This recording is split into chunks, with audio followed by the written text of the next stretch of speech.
This is Thomas Lyons from Raps on TV. I'm fortunate to be joined on the phone by Cruiserweight Dan Cooper. How you getting on, Dan? Good, thank you, mate. How are you? Yeah, I'm very well, thank you. I mean, the last few days, it's not been the most exciting weather, but I'm sure it's the same up in Sheffield. How have you enjoyed the summer sunshine so far, and how's training going? Yeah, mate. Yeah, I mean, it certainly brings you on, training in a hotter environment. And, Yeah. there's certainly no air conditioning in the gym.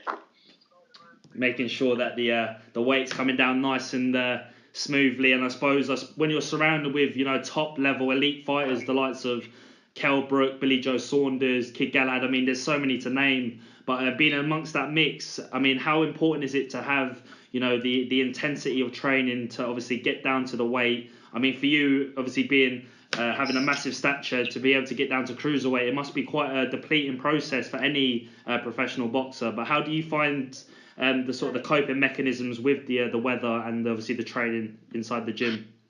Well, to be honest, believe it or not, it's more of a case of listen. Use your ears and not your mouth. Because it's amazing how much you can learn through your ears, and taking a step back and listening to what's being said. Yeah, 100%. Dominic's a very very well educated. Yeah. Especially in that situation. So, it's good. It's good for us all. We all take time to listen to Dom, and I don't think he's doing a bad job.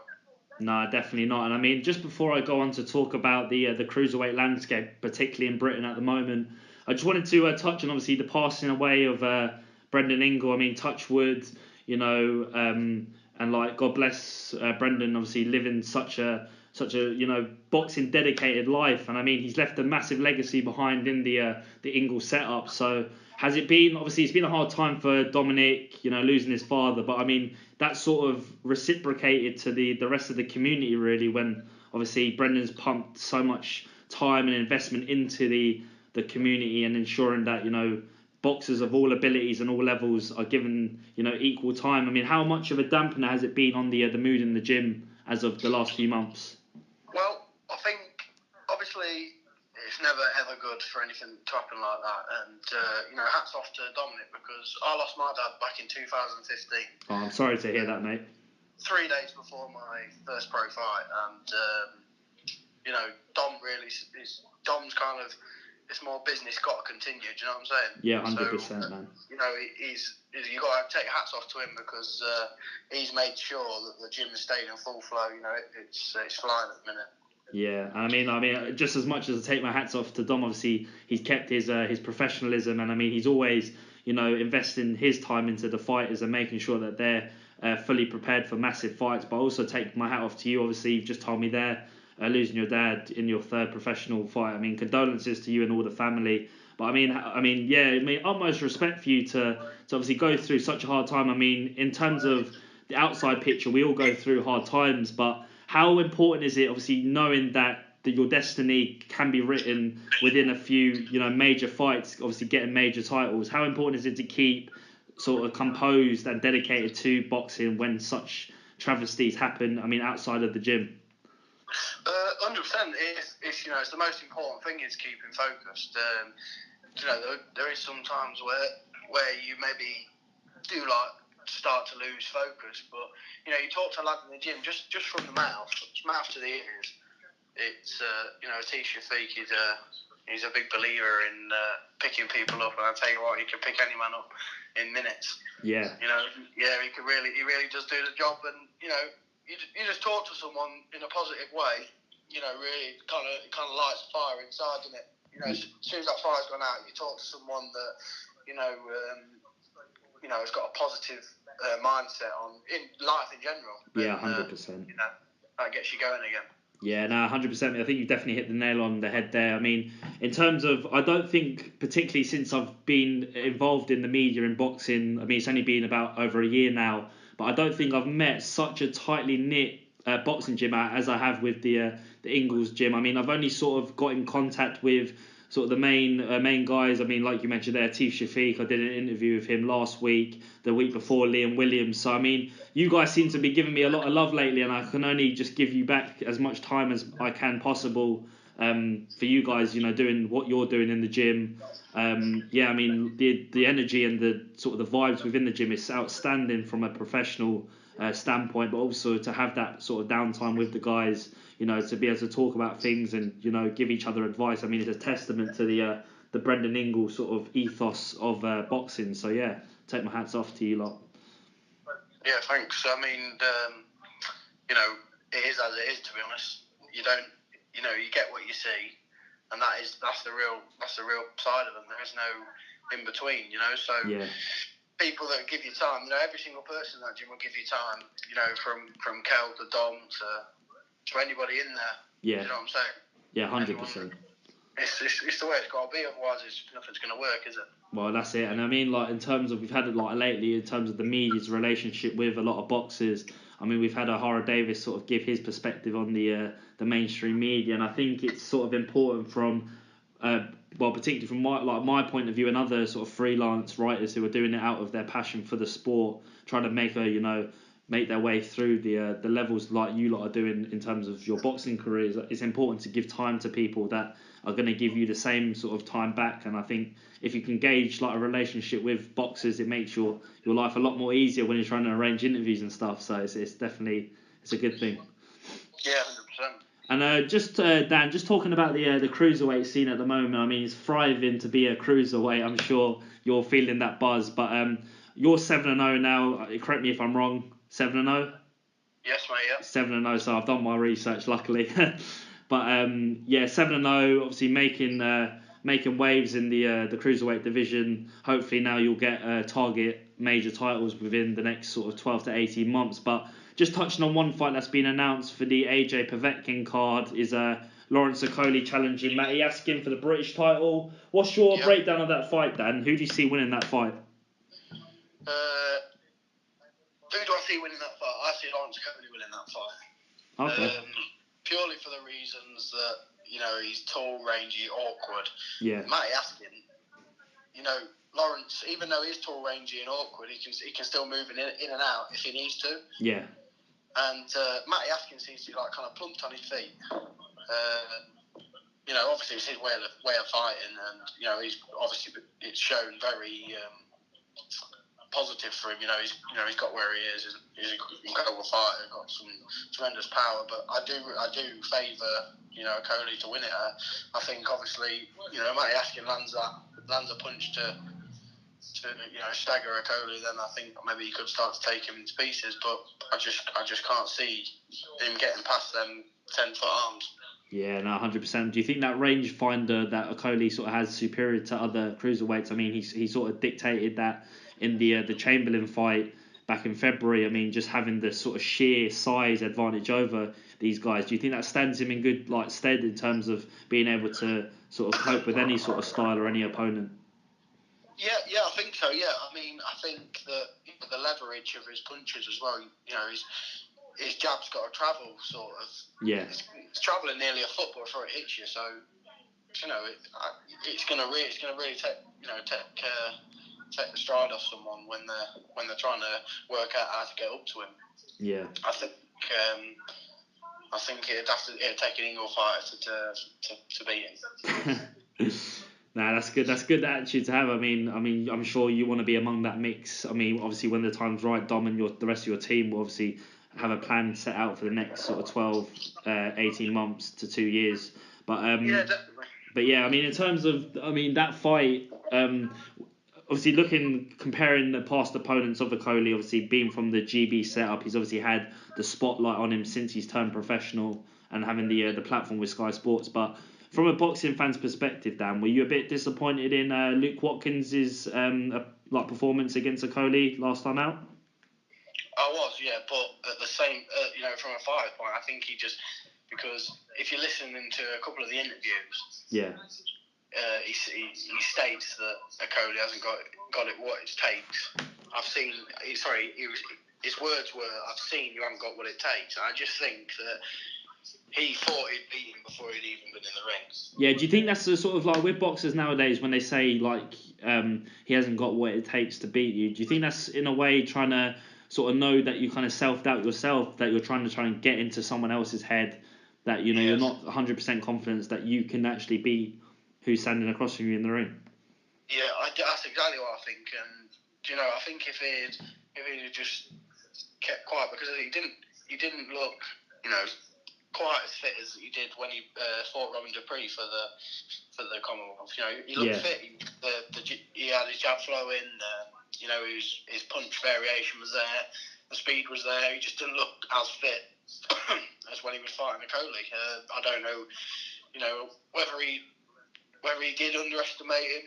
Yeah. I think it'd be really stupid to underestimate him, but I just think that he thought that he had too much for him, and I think he convinced himself, if that makes sense. Yeah, I mean, I've spoken to Luke a few times. He's a really nice guy, and I mean, before the Okolie fight, I mean, I'm not going to slate his performance because that's not me to judge what's the negatives and positives from the fight. But in terms of in terms of like Luke as a fighter, I mean, he's a solid fighter, but obviously he's just showed there that there are obviously levels in boxing, and having the pedigree that Okolie has, it showed obviously on the night that Luke wasn't at the time up to scratch, but there's no reason to say why he can't come again and challenge for the major titles. 100%. I thought that Luke Watkins was going to beat Lance Okolie. Yeah. Purely, you know, because you know Luke Watkins is a big, stocky man. Yeah. You know, Okolie's big, he's strong, but I don't think that the strength is he can match Luke Watkins in strength, but he didn't use that to his advantage. He couldn't get in. He couldn't get on the inside every time he tried to go on the inside. He was on the end of the jab, wasn't he? So. Yeah, no, definitely. And I mean, just to reel off another few names, I mean, there's been rumours of because Isaac Chamberlain's been out of the ring for quite a long time. He's had a phase of inactivity, and a lot of people want to see him back. But he's been rumoured to fight Wadi Camacho potentially in October. Who do you see winning that fight? I mean, it's looking like it's going to be on a small hall show, potentially a JD Next Gen at the York Hall. But who do you see coming through that fight, Dan? Well, I remember watching the first one. You know, where he popped his shoulder back in with Wadi Camacho. Yeah. And to be honest, it was a really 50-50 fight, wasn't it? Yeah, no, 100%. I think Isaac really needs to, you know, take Wadi Camacho out. To make a statement, sort of intent. Yeah, he does, yeah, because, you know, I think that was it 5 rounds off, and it took Wadi Camacho out for the English. I think was it 5 rounds? Yeah, that's correct. Yeah. Yeah, and you know, he really made a statement then. So for Isaac Chamberlain to be, you know, a big fighter, he's got to do something with Wadi Camacho. Yeah.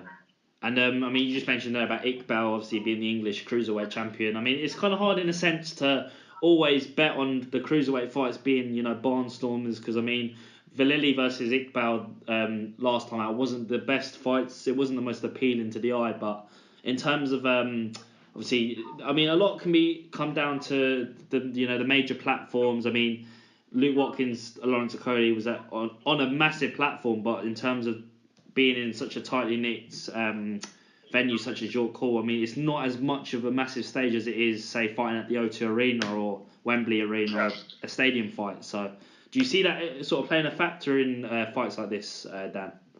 I do, yeah, but I think at the end of the day, like, I mean, obviously I can't really give an opinion on the big massive fights, but I think that if you've put in so much work, and they do, you know, you can see that them lads, they're all good fighters, good quality fighters, and I think they've all put in so much work, and then for them to rush it and then not perform how they can, because, you know, you see some of them in training, you know they can perform, and then obviously they've not performed how you'd expected them to perform.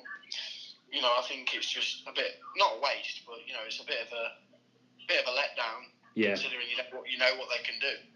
Yeah, no, definitely. And just drifting away from obviously these names, I want to focus on your career at the moment. And I mean, just mentioned there 7-0, forging a great relationship with Dominic Ingle. In terms of the relationship you've had with Dom, Dan, how much do you see that you're improving under Ingle fight by fight? And I mean, in terms of the picture, domestically. Where do you see yourself fighting for these English, Commonwealth, British titles? Like, how long realistically do you see yourself challenging for major titles? Well, to be honest, I wouldn't really like to put a time on it because I'm only 22. Yeah. All I'll do is I'll keep going. I'll listen to Dom, and whatever comes, it comes, doesn't it? If we get a good fight, we get a good fight. I would like to test myself. I think because it's okay fighting people that just turn up for a fight and to get paid, but you can't look good against someone that don't want you to look good. Yeah, no, 100%. And I mean, they're more concentrated on not making you look good than winning. Yeah. Someone that's gonna win. There's times in the fight where it becomes openings, and the openings come. You start to take advantage of them openings, and then that's when what you've been learning in training, it comes out in the fight. Yeah, and I mean, you just touched on there. I mean, boxing is sort of all about a natural progression through sort of stepping up in big fights and taking your sort of time in the boxing career. I mean, you've just mentioned that you're only 22 years of age. There's not a lot of miles on the clock if you put it that way. And obviously, in terms of the longevity of your career, to be able to sort of say when you're, say, 24, 25, 26, yeah, that could be your peak peak years where you do fight against the likes of a Coley, Chamberlain, albeit that you keep winning, you keep progressing. Yeah, I mean, in terms of you haven't obviously put a time on fighting for sort of those titles, but if I was to say reel off a few quick fire questions about sort of those names that I mentioned, I mean, who would be the most sort of, if tomorrow you were given the opportunity, say by Eddie Hearn Matchroom, to fight one of their major cruiserweights at the moment, who would you like choose? Say if you by the click of a finger you wanted to fight them. I don't know really. I mean, it wouldn't really matter. Just anybody really. I'd like to fight Isaac Chamberlain. Yeah. I mean, I'm not putting, by saying that, I'm not putting myself in his league, but it would 100% show me where I am. No, 100%. I mean, you got to be ambitious, Dan, to be fair. Like, it's credit to you, like, saying you want these guys, because, I mean, if you don't go out and chase fights like this, I mean, nowadays it's all about, what circulates on social media and getting bogged down in, like, sort of the trash talking. But, I mean, from what I've seen of you so far, you're not that kind of person. Like, you just want to, like you said there, test yourself. And, I mean, one of your stablemates, Billy Joe Saunders, has said the exact same thing in numerous interviews. He said, do you know what, like, let me see how good I am. Let me see if I test myself against a Golovkin, against a Canelo, against a Jacobs, against a Charlo, how good I am. Like, and I think that's the mentality you've got to have nowadays. It's pointless, I think, saying, like, for your sake, I mean, look at the cruiserweight picture, big money fights, a Coley, Bellew, Usyk. Like, I mean, to be realistic, you obviously mentioned there you're not on that level yet. There's no reason to why say you can't reach that level, but in terms of wanting to test yourself and making methodical moves at the right time, is that what sort of your priority at the moment, Dan? Yeah, exactly. All I need to do is I need to get in the gym, I need to listen to what I'm being told, and I need to fight. And I want to fight someone that's come for a fight. I don't want to fight someone that's not come for a fight, that's running away or tucking up and not throwing any punches, and you know what I'm saying. So in that sense, I'd love an Isaac Chamberlain fight. I would really like, because I do believe I have what it takes to beat him. Yeah.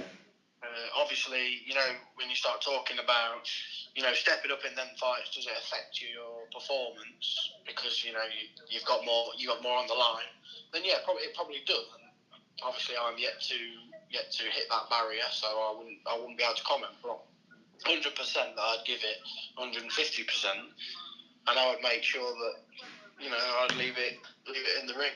Whatever happened, and I'd give it 150%.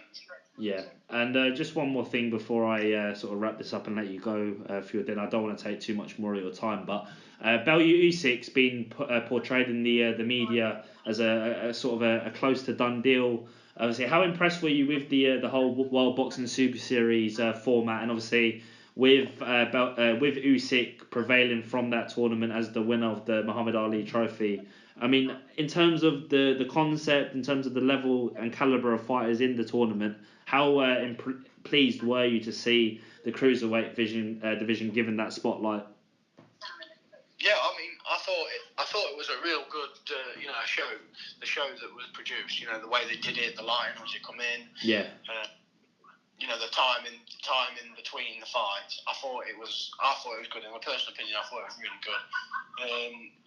I thought Usyk took it by storm, though, didn't he? Yeah, and I mean there was a lot of cracking fights. I mean, in terms of the semi-finals between Gassiev, Dorticos, Bradis, Usyk. I mean, Bradis gave Usyk a really tough fight, and I mean, you could have easily swayed it either way. Probably Usyk deserved it narrowly, but I mean, Bradis sort of gave him problems that Gassiev just couldn't really get to Usyk, really, could he?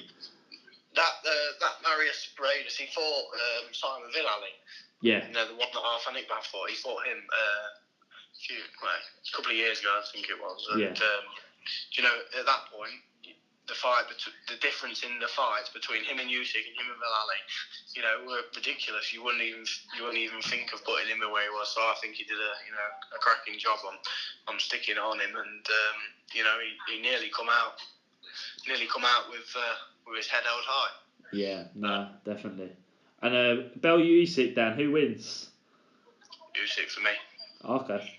No, that's fair enough. But I mean, do you think in terms of because obviously Bellew's now moved up to heavyweight technically. I was beaten Hay twice, and it looks like this fight's going to happen at cruiserweight because obviously Bellew's the Erythmatus WBC champion, and Usyk being the unified champion. I mean, he's got to put it all on the line if he is to fight Usyk. But you just said there your prediction. Do you see that fight happening in the UK? I think it's got to happen in the UK, really, hasn't it? Yeah, like an O2 arena fight, do you think, or? I think it's bigger than that, wouldn't you?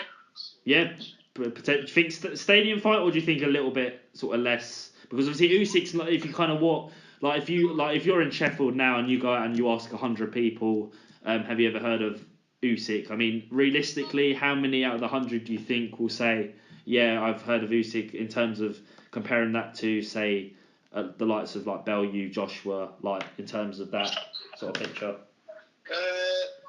No, I think you're right. I don't think anyone would have heard of Usyk. Yeah. But at the same time, I wouldn't say, unless someone's a boxing fan, they'd have heard of Tony Bellew. Yeah, that's a fair point now. I think if you went to Ukraine and asked about Usyk, everyone would know who he was. And then I think if you went to Liverpool, I think everyone would know Tony Bellew. And vice versa. If you went to Ukraine and asked about, do you know Tony Bellew, they wouldn't really know. But if you went to 100%, mate. I agree with that. So yeah, Dan, I mean, it's been an absolute pleasure having you on the platform for the first time, champ, and I hope we do continue to have many more interviews as you progress through the ranks at cruiserweight. But personally, from your point of view, what is your ambitions for the next 12 to 18 months? If you could say, I want to tick this box, I want to tick that box. I want to be British champion, mate.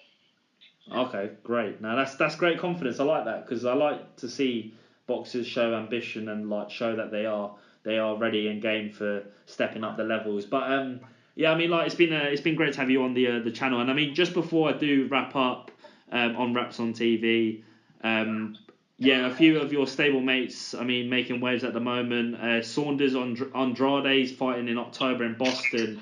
Are you backing your stablemate all the way? 100%. And do you think it's going to be another similar performance to the one against David Lemieux, or do you see Saunders stepping on the gas and maybe stopping Andrade? Yeah, I think he wants it. I think he wants to show something a bit different this time, doesn't he? I think everyone knows that he can box, make people miss and make them pay. I think he really, really wants to make someone pay this time, doesn't he? Yeah, no, 100%. And I mean, Kid Galahad's. I put out a tweet yesterday saying that he's probably arguably the most avoided fighter in the UK at the moment. I mean, no one really seems to want to fight him at featherweight. But if a fight does happen between him and, say, Josh Warrington or him against Carl Frampton, do you see him beating both of them? I do, yeah. I think he'll beat them both on the same night. Brilliant. Yeah. No, I took it because I mean, Barry's not really given sort of the credit he's deserved. I mean, I look through his resume quite a lot, and I think he's beaten some top quality names like he's beaten Jazza Dickens. He's gone through the levels, and I mean he's sort of stated his case to be at world level. It's just he's not had that break, and it seems that sort of Frank's keeping him as far away as possible from his stable of fighters at featherweight. Yeah, I mean, I'm the best part of 15 stone, and he smacks me in the gut in sparring, and you can certainly know what the crack is there. So, when he starts hitting them featherweights with 8-ounce gloves on, yeah, they're going to go down, aren't they? Yeah, definitely. But anyway, Dan, if you want to shout out your social media outlets to the Raps on TV audience, or any shout outs to sponsors that have followed you all the way, friends or family, just feel free to, mate. You can fire away, and I'm sure they'll take notice. Yeah, give us a follow on Instagram. It's Dan Cooper. The E is with a 3, and all my sponsors know where they are. They know where we've come from. So big thank you to them, and mate, thank you for having me. And I'll speak to you again soon. Yeah, no worries. Thomas Lyons, Raps on TV, Dan Cooper. It's been an absolute pleasure, mate, and look forward to speaking to you soon. Enjoy the rest of your week and preparation for your next fight. Nice one, mate. All the best, mate. Take care, yeah? Cheers. Nice one. See ya. Bye.